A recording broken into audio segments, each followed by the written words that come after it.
Bonjour, mon nom est Guy et bienvenue à Potager 365.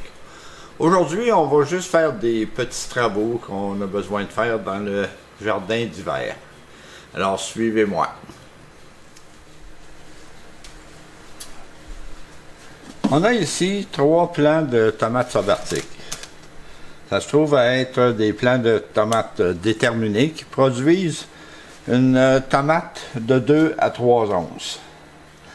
Alors ici, on a 3 plants dans le pot. Là, on va essayer de voir quel plant serait le meilleur à garder. On va enlever le plus petit pour tout de suite. Là, il en reste 2. Il y a un peu de sécheresse sur le bout des feuilles. Étant donné qu'on avait un ventilateur et puis que peut-être c'était un petit peu trop fort. Alors, on va garder ce plan-là. On pourrait peut-être enlever la feuille sèche ici. Et on va rajouter un petit peu de terre un peu plus tard. On a ici 2 plants de piment et 2 plants de tomates. C'est des tomates méga fantastiques.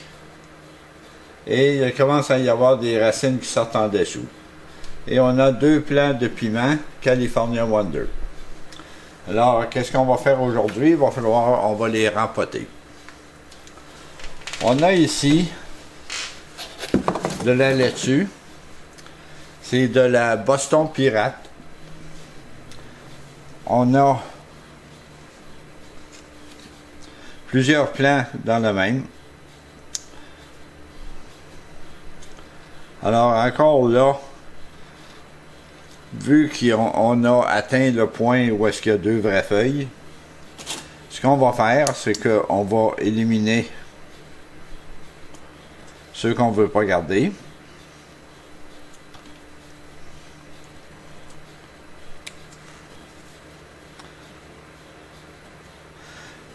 Et on va transplanter les autres dans des pots.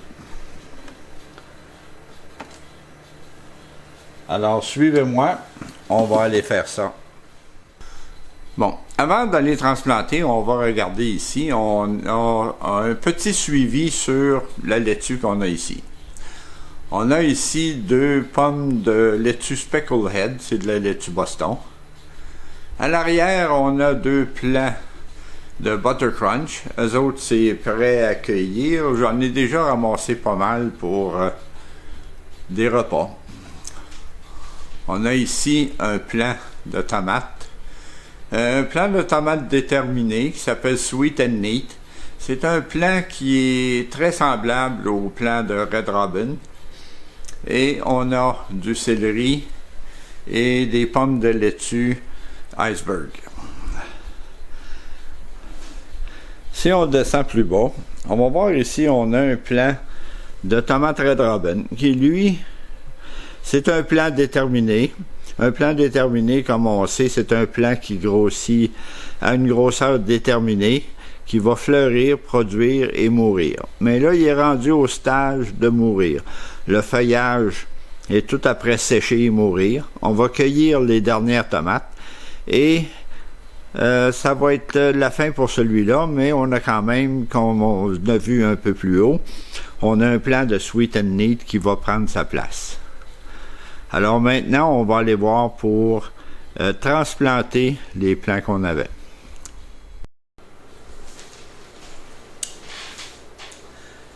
Bon, là j'ai aussi un petit cactus, très petit, qui m'a été donné et qu'on va essayer de lui trouver un endroit temporaire. J'ai du sable et du terreau. On va faire un mélange de terreau et de sable pour le cactus.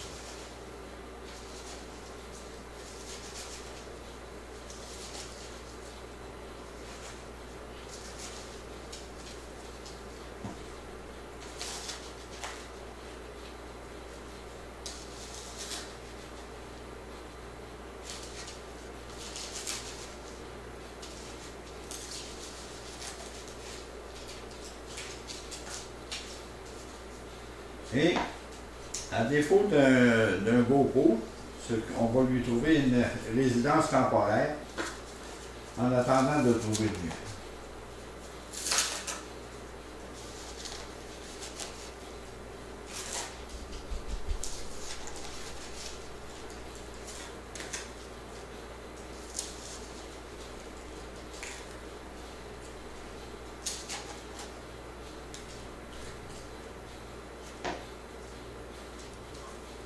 Alors, le terreau était humide et le sable sec. Mais, pour lui permettre de faire des racines,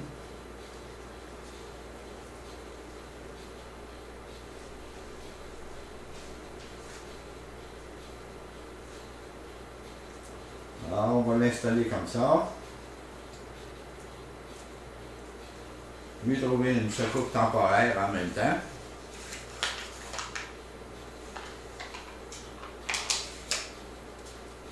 Et maintenant,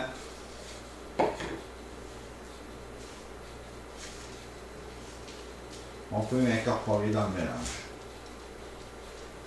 On avait le plant de tomate somatique qui lui avait besoin de rajouter un peu de terre parce que comme on sait, un plant de tomate a la possibilité de faire des racines sur son tronc. Alors, on va l'enterrer un peu plus profondément.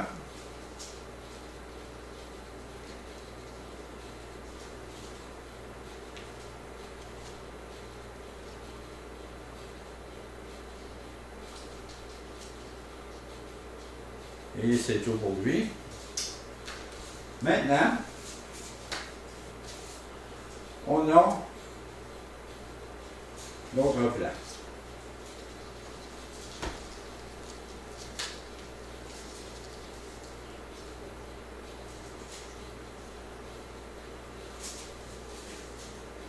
On a ici nos piments California Wonder. Alors, étant donné que les Jiffy ne sont pas trop mouillés, donc ils ne se défont pas au contact, on va les enlever, on va essayer de casser le moins de racines possible. Et pour tout de suite, je vais laisser les deux plants en là. On verra peut-être dans une semaine ou quelques jours si on est mieux.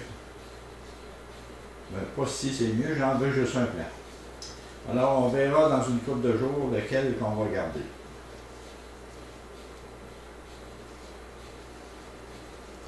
Alors quand on transplante, on tape un peu la terre, mais c'est mieux de taper la terre dans le tour du pot et non pas dans le centre.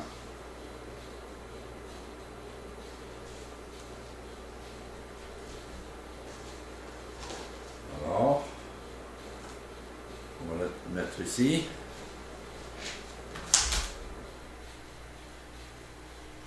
Et on lui remet son étiquette. Encore là, j'ai deux genres d'étiquettes, des plus petits pour les jeunes plants, puis des plus gros pour les plants quand ils vieillissent. Là, on va transplanter notre plant de tomates.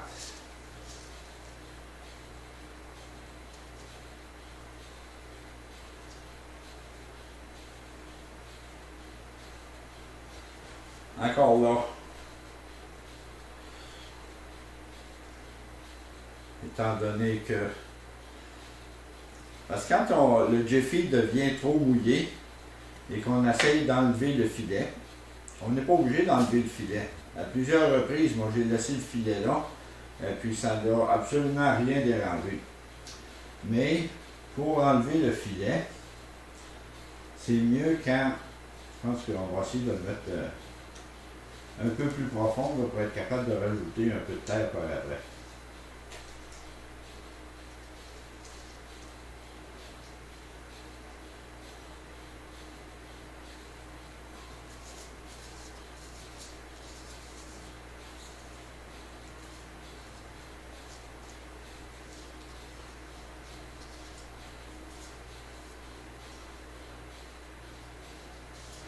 Bon, c'est vrai que le plant de tomate, il fait des racines sur son tronc.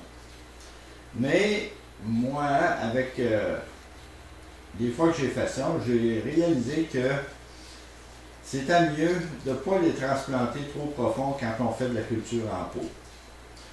Les plants vont automatiquement envoyer des racines vers le bas et ce ne sera pas long, ça prend une couple de jours et puis on voit une racine qui se rend jusqu'au fond du pot. Alors, moi quand je fais comme ça, ici c'est des plants là, qui vont passer leur vie à l'intérieur. On va cultiver les tomates et les garder toute leur vie à l'intérieur.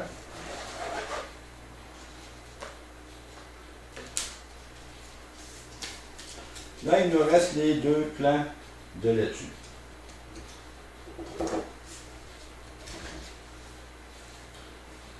Oh, l'étiquette.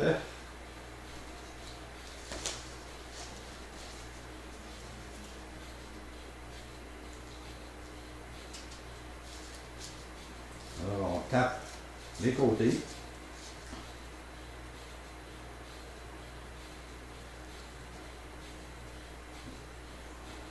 Ici, j'en avais fait un dans un Jiffy 9 et un dans des Jiffy 7. J'ai eu des meilleurs résultats avec le Jiffy 7 qui est plus gros. Ça ici, c'est le Jiffy 9. Ça a bien été, mais je préfère définitivement le Jiffy 7 qui est plus gros. Alors, on a notre laitue ici, laitue Boston.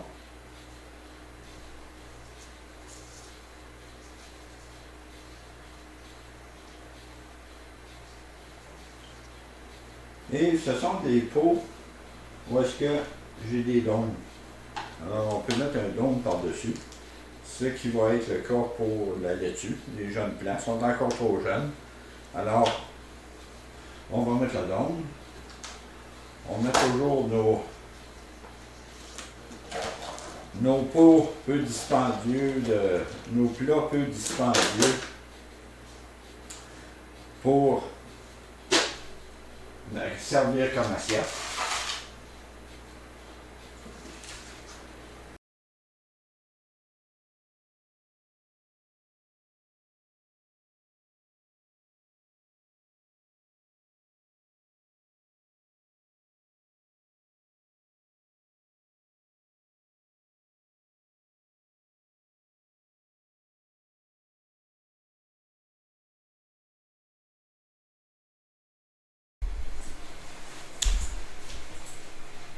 Bon, quand je transplante, moi j'aime ça faire le premier arrosage par le haut.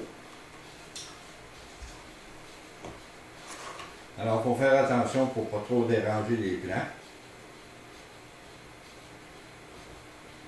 Mais ça aide pour éliminer les poches d'air qu'il peut y avoir dans la terre et de donner un bon arrosage à nos plants. Là, je le mets ici dans le bac, un petit bac que j'ai. La raison, c'est que je veux pas, ou j'aurais pu l'arroser directement dans les plats, puis vider l'eau après. Mais j'aime ça arroser tant que l'eau ne sort pas par le bas. Pour faire un premier bon arrosage.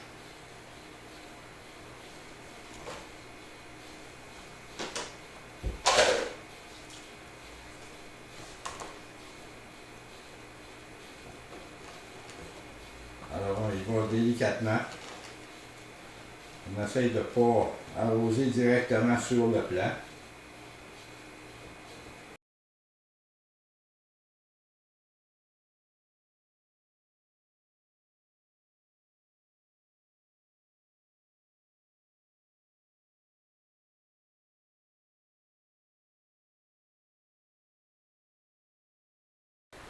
Quand les plants sont jeunes, il ne faut pas les stresser avec un engrais qui est fort. On est mieux d'y aller avec un engrais qui est très faible.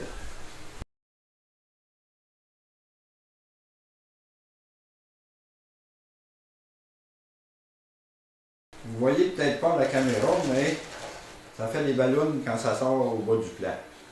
Donc, ça va éliminer les poches d'air. Les racines, c'est sûr qu'ils ont besoin d'air. C'est pour ça, d'ailleurs, qu'on laisse la terre sécher entre les arrosages. Mais il ne faut pas avoir des poches d'air à l'intérieur du pot. Alors, ça, c'est tout pour l'arrosage des nouveaux plants.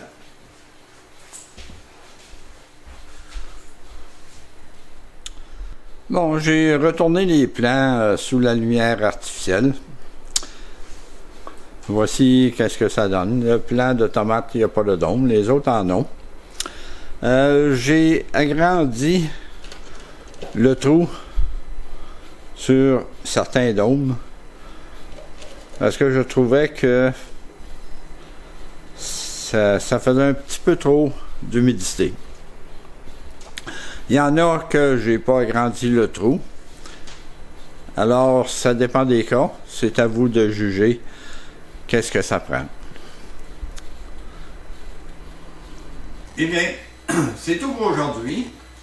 Alors, si vous avez aimé, donnez-moi un coup de pouce, abonnez-vous à ma chaîne et on se revoit à la prochaine vidéo. Merci.